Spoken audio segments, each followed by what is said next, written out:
హల్లెలూయా. దేవుని బిడ్డలారా, మరి అబ్రహాము ఇస్సాకు గురించి మరి వివరించుచుండగా మరి శ్రద్ధగా మీరు వినాలి, గ్రహించాలి. అయితే దేవుడు అబ్రహాముతో మాట్లాడినాడు. ఏమనంటే, నీకు ఒకడై ఉన్న కుమారుడిని ఇస్సాకును నువ్వు బహుగా ప్రేమించిన నీ కుమారుణ్ణి నాకు నేను చెప్పబోయే పర్వతం మీద నీవు మరి బలి అర్పించమని దేవుడు మాట్లాడింది. మాట్లాడినప్పుడు అబ్రహాము ఏమాత్రం ఎదురాడలేదు. ఎందుకంటే దేవుడు చెప్పింది చేసే గుణం. ఏది చెప్తే అదే చేస్తాడు, అంతే.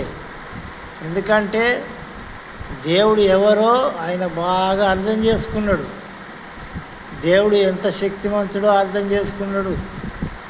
సమస్తాన్ని భూప్రపంచాన్ని సృష్టించిన భూమి ఆకాశం సమస్తము ఆయనదని, ఆయనని సృష్టించిండని గ్రహించిండు.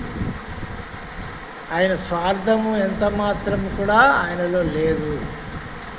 కాబట్టి మనము కూడా మనలో స్వార్థము లేని వారమై ఉండాలి. దేవుడు చెప్పింది మాత్రమే చేయాలి.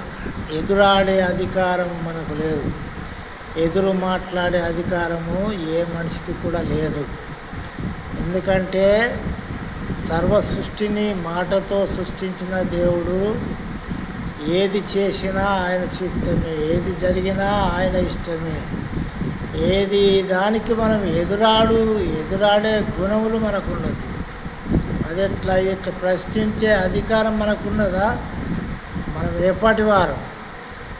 ఆ ప్రశ్నించే అధికారం ఎంత మాత్రం లేదు. ఒకవేళ ప్రశ్నించినవనుకో దేవునికి వ్యతిరేకమైన మాట అది.